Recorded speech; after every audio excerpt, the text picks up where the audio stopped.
Pretty fucking awesome, huh?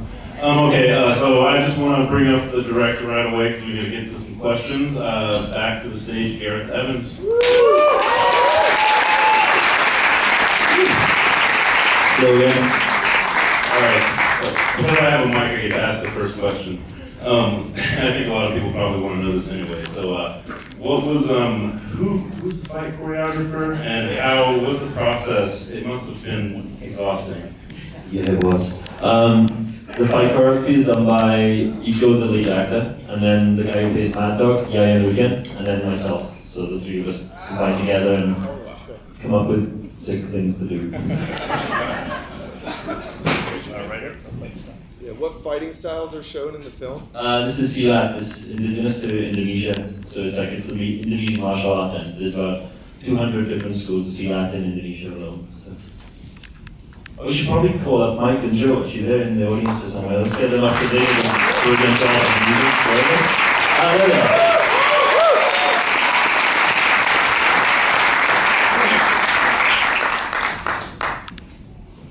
Green shirt. Yeah, I'm really curious how you accomplish the hallway shots, because those were narrow. Yeah, we cheated a lot.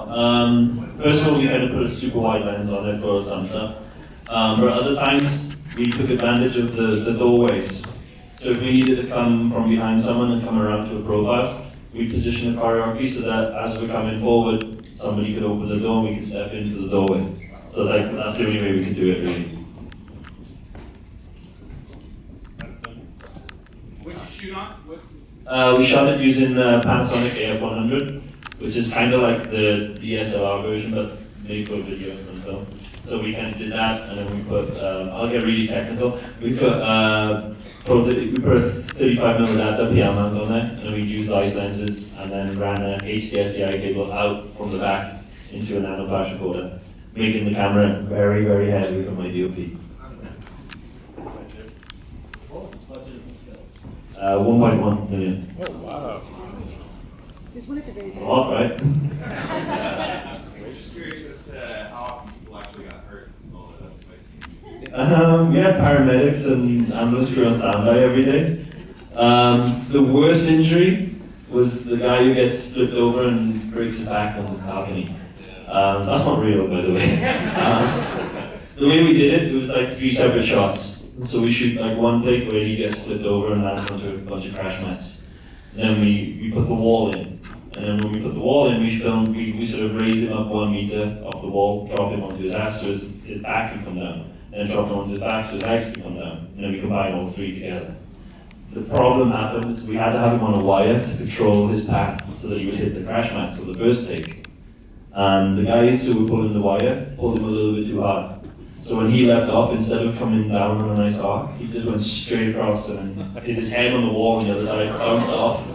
The guys pulling the wire, because of the momentum, they fell and let go of the wire. So then he bounced off that wall and fell 5 meters down, missed the crash mat, so we put out for him. I don't know why, he should have just aimed at him. And he came off and then he hit concrete on the bottom. Now, we were all like freaking, it was like heart and mouth moment. And we ran out and we were looking at him and he was just out, he was sparked out. And I know the team came in, checked on him, checked his neck. And then after about 10 minutes he gets up and is like, okay, let's go again. And we're like, no, go to the hospital first. But 3 days or 4 days later he came back on set and then we finished it then. So, yeah, thank you to him. Way back. Are you even going to attempt to get an R rating? I hope so. I mean, like my approach to with the violence in the film, it's like, yeah, it's extreme and it kind of hits you hard, but with the exception of maybe 2 or 3 moments, it's kind of something that we hit you like in the stomach and then we cut to something else. It's just sharp, we don't dwell on things for too long, except for the neck maybe. But then that's a wide shot, you don't really see it, it's all in your head, you sick people. Black shirt. Yeah, I was curious about the musical process. Mike, did you see a lot of the footage while doing music, or started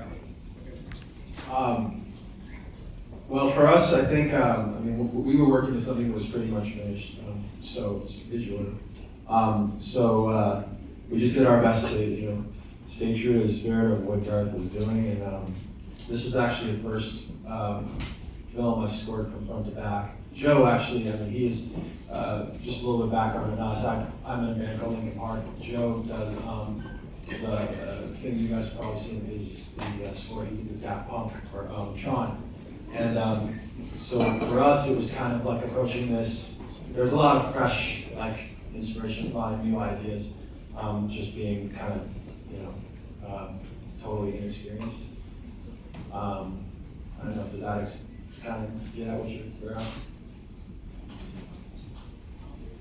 Oh, maybe. Was that a previously occupied building? People actually living there?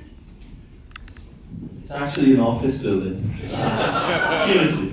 Not anymore. We were shooting. There's a lot of like TV commercials and music videos get shot in that building. But then on like the ground floor, there's like a small office space.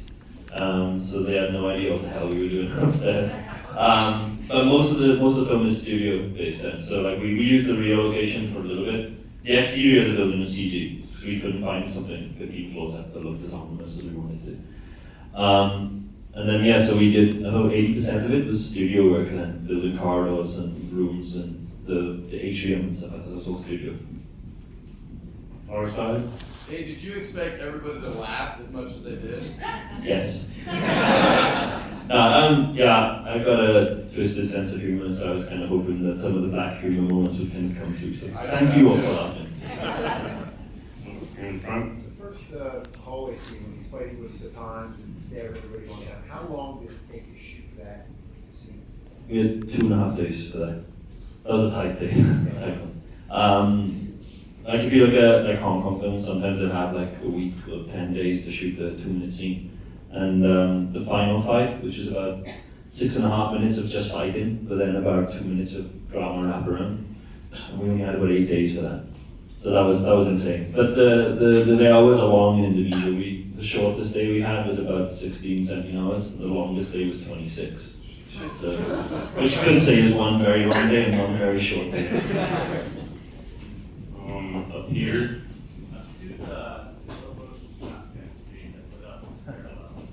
Okay, we really wanted to have an expensive camera that we could do like 100 or 1,000 frames per second, but we didn't have the budget for it. So what we did is we shot it in normal slow-mo, which is about 60 frames per second, and then we just made the actor move very slowly. So literally does. So like when we did the actual takes, like I said to him, I said, look, you're gonna look like a fucking idiot for about 20 minutes, but once we're done, it'll look cool in finished film. And then for the fire, all of that was like, what we did is we had like a light that we could kind of fade up gradually for things to bounce off the gun and the space. But then the actual bullet and the fire coming up was CG then. And then for the guys up on top, it was just like rolling a light around them. Well, my heart is still pounding. Thank you. Questions. Do you have any of those martial arts skills that... Clearly not. For the first movie we did, I studied for 1 year, just so I could know how the movements were and what the style was. But like when it comes to the actual technique, then I leave that to the guys. So like they'll come up with, you know, this is this elbow, this is this punch, this is this kick. We think this would be a cool sort of sequence. And then I come in and then we sort of shape it together. We kind of say, okay, let's not go crazy at this point, let's keep that for later. And then when it came to the really sick, nasty, violent stuff, unfortunately, that's me. And you use no doubles? No, as little as possible. So we did some doubling for the brother at the end of the film, because some of the stuff it was just impossible for him to do it, like some of the flips and things like that. But yeah, for the lead and Mad Dog, no doubles. Right here. Are the main actors in that, are those guys in a lot of Indonesian martial art films, or was that all you finding? They're actually like signed as exclusive to us. So, and I'm very slow at making films, so they only do stuff when we do stuff.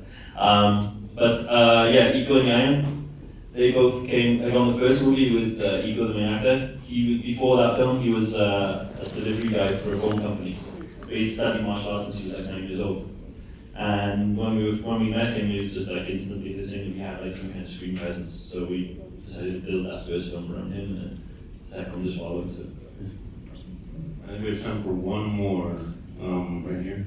How many shoot days did you have and how much pre-pro? Pre-pro, we spent 3 months designing the fights, and what we do is we design the fight scenes entirely, and we do an entire previs for the film. We do like video storyboards, so we know exactly every shot and every edit of every fight scene. And we do 3 months rehearsal time with the fighters and like working with the crew. And then it was about 3 months again for the shoots, about 70 days shooting and so on. But yeah, so cool. Thanks for coming out, everybody. I hope